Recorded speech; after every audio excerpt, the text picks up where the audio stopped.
Assalamualaikum warahmatullahi wabarakatuh. Sahabat pembelajar dimanapun Anda berada, kali ini kita akan membahas tentang terapi humanistik atau sebuah terapi pendekatan dari madhab psikologi humanistik. Nah, selanjutnya kita mesti tahu kehadiran psikologi humanistik ini sebagai apa, munculnya dari mana, sebabnya kenapa, yaitu di sini jelaskan bahwa muncul sebagai reaksi atas aliran psikoanalisis dan behaviorisme serta dipandang sebagai kekuatan ketiga dari mazhab psikologi. Nah, jadi kita ingat bahwa kelompok psikoanalisis berkeyakinan bahwa perilaku manusia dikendalikan dan diatur oleh kekuatan tak sadar dari dalam diri, yaitu alam bawah sadar atau pikiran bawah sadar yang kita kenal. Sementara kalangan behavioristik meyakini bahwa semua perilaku dikendalikan oleh faktor-faktor eksternal dari lingkungan, yaitu pengkondisian. Nah, disinilah psikologi humanistik hadir dan muncul. Nah, selanjutnya kita akan bahas tentang pengertian humanistik. Dari segi bahasa artinya humanisme. Humanis artinya kemanusiaan. Sedangkan menurut istilah berarti suatu paham mengenai kemanusiaan yang hakiki. Nah, jadi jelasnya humanisme ini adalah suatu gerakan atau aliran yang bertujuan untuk menempatkan manusia pada posisi kemanusiaan yang sebenarnya. Nanti kita akan jelaskan lebih lanjut tentang maksud daripada humanistik ini. Nah, selanjutnya kita minimal tahulah 3 tokoh utama dari humanistik. Yang pertama Arthur Combs, Abraham Maslow, dan Carl R. Rogers ya. Ini adalah penggerak dan penggiat daripada faham atau terapi humanistik yang banyak pengikutnya. Nah, selanjutnya adalah kita akan membaca atau kita bahas tujuan terapi humanistik. Yang pertama, membantu manusia. Jadi terapi ini bertujuan untuk membantu manusia memutuskan apa yang dikehendakinya dan membantu memenuhi potensinya. Jadi setiap manusia itu punya potensi, punya keinginan. Nah, di sini lahir terapi humanistik khusus fokus untuk bagaimana memunculkan potensi yang dikehendaki dan potensi yang dimiliki oleh kliennya sehingga muncul dan menjadi satu pilihan. Yang kedua, tujuan daripada terapi humanistik adalah mengembalikan sasaran utama dari psikologi kepada manusia yang utuh. Jadi kalau kita ingat bahwa bukan hanya rangkaian pengkondisian dan pikiran bawah sadar yang dianut oleh psikoanalisa atau behaviorisme, maka disinilah psikologi humanistik lahir untuk seutuhnya, tidak secara parsial hanya bagian-bagian tertentu. Nah, di sini terapi humanistik bahwa manusia itu utuh sepenuhnya lakukan sebuah terapi, tidak hanya bagian-bagian seperti psikoanalisa dan behaviorisme. Ini menurut satu referensi yang saya baca. Yang ketiga adalah tujuan terapi humanistik lebih spesifik haruslah memungkinkan klien berbicara leluasa tanpa gangguan. Jadi dalam prosesnya nanti bagi orang-orang atau psikoterapis yang menggunakan pendekatan terapi humanistik ini memungkinkan klien berbicara luas tanpa gangguan untuk bagaimana dia menceritakan problemnya bahkan tanpa henti, tidak ada kendala, bebas. Nah, ini lahir dari tujuan terapi humanistik.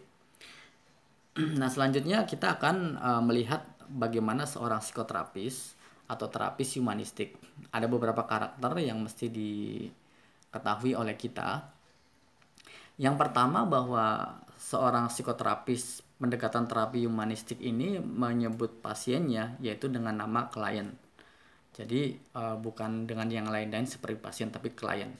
Yang kedua, terapis sebagai psikoterapis dalam humanistik dengan kliennya adalah sejajar, rekanan. Jadi tidak ada sekat atau seolah-olah bahwa seorang terapis lebih tinggi dan klien adalah lebih rendah. Berbeda dengan beberapa mazhab yang lain seperti klien itu seperti kertas kosong, tapi humanistik tidak. Bahwa setiap manusia ini rekanan karena mempunyai potensi dan sesuatu yang mesti dihormati. Maka posisinya adalah sejajar sebagai rekanan. Yang ketiga, terapis mendorong kliennya memusatkan perhatian pada perasaan dan menggalinya. Ini adalah tugas dari seorang psikoterapis pendekatan humanistik. Dia harus mendorong kliennya melalui perasaan-perasaannya dan digalinya. Jadi memang seperti terapi psikoanalisa juga bedanya. Psikoterapi humanistik ini non direktif kepada klien. Jadi tidak seperti psikoanalisis ada leadingnya, ada passing leadingnya, tapi kalau dalam humanistik ini mempersilahkan seorang klien sebebas-bebasnya digali bagaimana perasaan-perasaannya terhadap masalah dia. Yang keempat, seorang psikoterapis pendekatan terapi humanistik adalah tidak memberikan penafsiran, berbeda dengan beberapa terapi yang lain. Jadi semata hanya memberikan semangat untuk terus berbicara kepada kliennya dengan keyakinan bahwa pada akhirnya nanti ketika seorang klien terus berbicara, klien akan menemukan jawabannya tersendiri. Ini jadi dengan asumsi ke sana. Yang selanjutnya yang mesti kita ketahui adalah fokus klien kepada masa sekarang dan masa yang akan datang. Maksudnya adalah seorang psikoterapis yang menggunakan terapi pendekatan humanistik ini mengajak atau membimbing bersama-sama dengan kliennya untuk fokus kepada masa sekarang dan masa yang akan datang, walaupun itu problemnya yang sifatnya masa lampau atau masa lalu. Yang selanjutnya yang keenam adalah menganut fulfillment model. Jadi bagaimana caranya seorang psikoterapis ini menganut model ini, yaitu mencapai perkembangan pribadi dan akhirnya mampu mengaktualisasikan dirinya. Jadi maksud daripada fulfillment model ini adalah tujuan proses terapi mencapai sebuah perkembangan pribadi klien, dan ending daripada sebuah proses terapi yaitu klien bisa mengaktualisasikan atau mampu mengaktualisasikan dirinya. Nah ini, jadi ini target utama daripada seorang psikoterapis ketika melakukan sebuah proses terapi. Yang selanjutnya juga mesti ada empati. Jadi seorang psikoterapis mesti betul-betul empati. Ada satu kasih sayang, bagaimana caranya dia itu mengeksplorasi, menunjukkan sangat empati kepada kliennya sehingga klien menjadi nyaman. Yang selanjutnya ada kongruen, ada ketulusan seorang klien kepada ketulusan seorang terapis kepada klien. Jadi benar-benar dia tunjukkan seluruh tubuhnya, perasaannya agar merasakan seorang klien ini bahwa terapisnya atau psikoterapisnya adalah sangat tulus. Penghargaan positif tanpa syarat. Ya, tentu di sini adalah inti daripada terapi humanistik. Seorang psikoterapis mesti membuat sebuah penghargaan, respect, hormat, menghargai kliennya secara positif tanpa syarat, apapun dia dalam bentuk apapun. Siapapun yang datang, bentuk apapun, fisiknya, mentalnya, latar belakang pendidikannya, tanpa syarat dia harus respect, menghargai kepada kliennya. Yang kedelapan adalah menganut filosofi bahwa manusia pada dasarnya baik hati. Nah, jadi berbeda dengan beberapa teknik terapi yang lain bahwa ketika ada klien yang datang, dia menganggap bahwa ini klien ini punya masalah, mentalnya tidak sehat, rusak, dan perlu diperbaiki. Nah, sementara seorang psikoterapis sebagai terapi humanistik ini menganut filosofi bahwa setiap manusia itu adalah baik. Jadi pada dasarnya setiap manusia adalah baik, apapun bentuknya, apapun yang telah dilakukan, apapun yang terjadi, dia adalah pada dasarnya adalah baik hati. Nah, selanjutnya kita akan lebih spesifik bagaimana mengerti tentang humanistik ini. Nah, kita lihat teori kepribadian humanistik yang dikembangkan oleh Maslow ya sebagai tokoh dari humanistik. Yang pertama adalah bahwa individu sebagai keseluruhan yang integral. Nah, jadi ini sangat fundamental bagi psikologi humanistik adalah bahwa manusia itu atau individu itu harus dipelajari sebagai keseluruhan yang integral, khas dan terorganisasi. Makanya Maslow di sini mengatakan bahwa para ahli psikologi masa lalu ini banyak membuang waktu yang hanya mempelajari seorang manusia atau klien dari tingkah laku yang terpisah. Jadi mengabaikan aspek-aspek dasar sebagai manusia yang menyeluruh. Nah, maka seperti istilah Maslow sendiri mengatakan sementara terapi-terapi atau psikologi yang lain ini hanya berbicara tentang atau meneliti tentang hanya pohon. Nah, sementara humanistik ini berbicara tentang hutan. Jadi kalau berbicara manusia itu adalah secara keseluruhan, seperti berbicara hutan. Tidak parsial-parsial hanya per pohon-per pohon. Nah ini, jadi seperti yang tadi di awal saya katakan, ini yang membedakan dari humanistik dengan madhab yang lain dari teori psikologi atau terapi psikologi. Yang selanjutnya adalah ketidakrelevanan penyelidikan dengan hewan. Nah, ini paham humanistik ini sangat menentang, yaitu tentang riset yang menggunakan pendekatan-pendekatan penyelidikan dengan hewan. Karena menurut humanistik behaviorisme ini yang menyertainya itu seperti mendehumanisasikan manusia dengan memandangnya tak lebih dari mesin dan lain-lain. Nah, jadi Maslow ini menegaskan bahwa penyelidikan dengan hewan tidak relevan bagi upaya memahami tingkah laku manusia. Karena manusia sendiri memiliki gagasan, nilai-nilai, rasa malu, cinta, semangat, humor, rasa seni, kecemburuan, dan sebagainya yang ini semua tidak dimiliki oleh yang namanya hewan. Yang selanjutnya adalah dalam teori kepribadian humanistik ini pembawa baik manusia.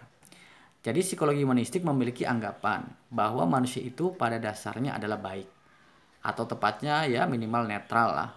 Jadi menurut perspektif humanistik, kekuatan jahat atau yang merusak yang ada pada manusia itu adalah hasil dari lingkungan yang buruk dan bukan merupakan bawaan. Jadi pada fitrahnya, kalau kita kalau bahasa agamanya, itu adalah manusia itu adalah baik siapapun. Yang selanjutnya, teori kepribadian humanistik yang dikembangkan kepribadian Maslow adalah potensi kreatif manusia. Nah, jadi Maslow mengingatkan bahwa untuk menjadi kreatif, seseorang itu tidak perlulah memiliki bakat, kemampuan khusus. Jadi kreativitas ini tidak lain adalah kekuatan yang mengarah manusia kepada pengekspresian dirinya. Jadi setiap manusia diyakini mempunyai potensi kreatif. Dan yang terakhir, yaitu penekanan pada kesehatan psikologis. Nah, psikologi humanistik memandang bahwa self fulfillment adalah sebagai tema yang utama dalam kehidupan manusia. Yang tentu tema yang tidak akan ditemukan pada teori-teori lain yang berlandaskan studi atas individu-individu yang mengalami gangguan. Ini menurut Maslow. Jadi ini menjadi hal utama daripada terapi humanistik. Teman-teman sekalian, sahabat pembelajar, selanjutnya kita akan lihat tahapan pelaksanaan terapi humanistik. Jadi nanti ada tahapan pendahuluan, ada tahapan pertengahan, dan tahap akhir ya. Nah, tahap pendahuluan ini terapis membantu klien dalam mengidentifikasi dan mengklarifikasi asumsi mereka terhadap dunia. Nah, jadi biasanya klien yang datang itu punya asumsi dan punya identifikasi yang tidak tepat, maka inilah tugas seorang terapis humanistik. Terapis mengajarkan klien bercermin pada eksistensi mereka. Jadi keberadaan mereka di tengah kehidupan ini sebagai apa, perannya dan lain-lain. Peran klien dalam hal penciptaan dalam kehidupan seperti apa. Nah, ini penting sekali diketahui oleh seorang klien ketika melakukan sebuah tahap pendahuluan. Yang ketiga, klien diajak mengartikan cara pandang agar eksistensi mereka diterima. Jadi dalam tahap pendahuluan ini, endingnya adalah bagaimana klien ini mengerti dan bisa mengartikan cara pandangnya yang keliru terhadap keberadaan dia, eksistensi dia, yang mereka bisa diterima di lingkungannya atau terhadap permasalahannya. Yang selanjutnya adalah tahapan pertengahan. Klien dimotivasi agar bersemangat dalam meneliti sumber dan otoritas dan sistem klien dalam dirinya. Nah, jadi agar mendapat pemahaman baru dan restrukturisasi nilai dan sikap mereka untuk mencapai kehidupan lebih baik. Nah, jadi nanti kalau sudah ada tahap pendahuluan, tahap pertengahan, seorang psikoterapis memberikan sebuah motivasi semangat dan memberikan sebuah pemahaman baru dengan cara bagaimana menstruktur ulang sebuah nilai atau sikap yang tujuannya adalah mencapai kehidupan yang lebih baik. Dan yang ketiga atau yang terakhir, tahap akhir adalah fokus untuk bisa melaksanakan apa yang telah mereka pelajari tentang diri mereka. Jadi klien diberikan motivasi agar dapat mengaplikasikan nilai barunya. Klien menyadari akan pilihannya, bertanggung jawab atas penggunaan kebebasan pribadi sendiri.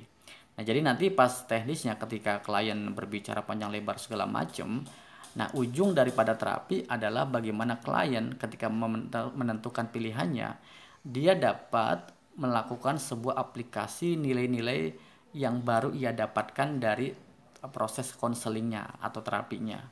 Dan juga klien menyadari akan ternyata sudah ada pilihannya ini, maka dia harus menyadari tentang itu dan bertanggung jawab atas penggunaan kebebasan pribadinya terhadap apa yang dia pilih. Ini adalah contoh sederhana teknik nanti dalam pelaksanaan terapi humanistik. Nah, contoh di sini kita kan tahu bahwa terapi humanistik sangat terkenal dengan person centered therapy. Nah, contoh seandainya problemnya adalah ketidakbahagiaan klien. Ada klien datang kepada Anda, dia tidak bahagia, maka biasanya tepat menggunakan person centered therapy. Jadi, terapi yang berpusat pada individu klien. Nah, prinsip metodenya apa? Di sini mesti ada kepercayaan terapis dan klien. Ini penting untuk humanistik bahwa seorang terapis ini mesti ada kesepakatan, kepercayaan, sehingga klien berbicara panjang lebar dan bebas kepada terapis. Klien mengalami kebebasan untuk mengeksplorasi area-area kehidupannya yang diingkari dan distorsi. Nah, ini juga mengajak metodenya adalah tadi pernah kita bahas sebelumnya bahwa silakan klien memberikan satu kebebasan mengeksplorasi perasaannya dalam area kehidupannya yang telah diingkari atau menjadi problem. Yang selanjutnya, terapis memandang klien sebagai narator aktif. Nah, ini jelas sebagaimana tadi saya ceritakan bahwa klien adalah sebuah atau seorang yang bercerita secara aktif yang membangun terapi secara interaktif dan sinergi untuk perubahan positif, merefleksikan perasaan-perasaannya dan pengalamannya. Jadilah biarkan saja bagaimana caranya seorang klien itu adalah seorang pembicara yang aktif, pembuat cerita yang aktif terhadap permasalahan dan pengalamannya dari perasaan-perasaan dan yang terjadi di dalam diri mereka. Selanjutnya kita belajar tentang karakteristik terapi humanistik, yaitu yang pertama menerima. Jadi terapis menerima klien dengan respect tanpa menilai, mengadili secara positif atau negatif. Jadi betul-betul minimal seorang terapis ini harus netral posisi pikiran dan perasaannya. Kalaupun tidak berani untuk mengajukan sebuah konsep baik, tapi mestinya sih endingnya adalah bahwa setiap klien yang datang adalah baik tanpa syarat. Klien diterima, dihargai tanpa syarat. Terapis memberikan kepercayaan sepenuhnya kepada kemampuan klien. Ini yang pertama, karakteristiknya. Yang kedua, keselarasan. Terapis dikatakan selaras dalam pengertian bahwa tidak ada kontradiksi antara apa yang dikatakan dan dilakukan. Jadi terapis betul-betul selaras apa yang dia ucapkan, dia rasakan itu harus sama. Jadi tidak bermain sebuah katakanlah retoris yang ketika dia mulutnya mengatakan A sementara hatinya B. Ini tidak bisa. Seorang karakteristik dari terapi humanistik mesti selaras. Yang ketiga adalah pemahaman. Terapis mampu melihat klien dalam cara empatik yang akurat. Jadi memberikan satu pemahaman kepada klien bahwa seorang psikoterapis atau terapi humanistik ini betul-betul dirinya yaitu tulus, ada empati kepada klien Anda. Yang selanjutnya adalah komunikasi. Jadi terapis mampu mengkomunikasikan yang tadi, penerimaan, keselarasan, pemahaman. Jadi betul-betul dengan gestur dia, komunikasi dia, perasaan dia itu mesti dirasakan bahwa seorang terapis ini memberikan sebuah penerimaan yang baik, keselarasan yang baik dan pemahaman sehingga klien merasakan itu. Nah, ini yang mesti dimiliki seorang terapi humanistik yaitu komunikasi. Komunikasi di sini dalam arti tidak hanya komunikasi yang sifatnya verbal tetapi juga non-verbal. Sehingga membuat perasaan terapis jelas bagi klien. Jadi tujuannya adalah bagi terapisnya juga jelas, nyaman, bagi kliennya juga jelas dan nyaman. Yang selanjutnya atau yang terakhir adalah hubungan yang membawa akibat. Hubungan yang membawa akibat. Satu hubungan yang bersifat mendukung, supportive relationship yang aman dan bebas dari ancaman. Artinya Anda sebagai seorang terapis juga tidak memberikan sebuah ancaman-ancaman. Jadi hubungan itu membuat satu akibat yang baik, bebas antara seorang psikoterapis dengan kliennya. Jadi itu adalah karakteristik dari terapi humanistik. Ada menerima, keselarasan, pemahaman, komunikasi, dan hubungan yang membawa akibat. Baik teman-teman pembelajar dimanapun Anda berada, mudah-mudahan ini menjadi inspirasi, menjadi diskusi awal dalam pendekatan maksud saya pendekatan humanistik, terapi humanistik untuk kepentingan kita semua. Dan dari saya cukup sekian, terima kasih. Assalamualaikum warahmatullahi wabarakatuh.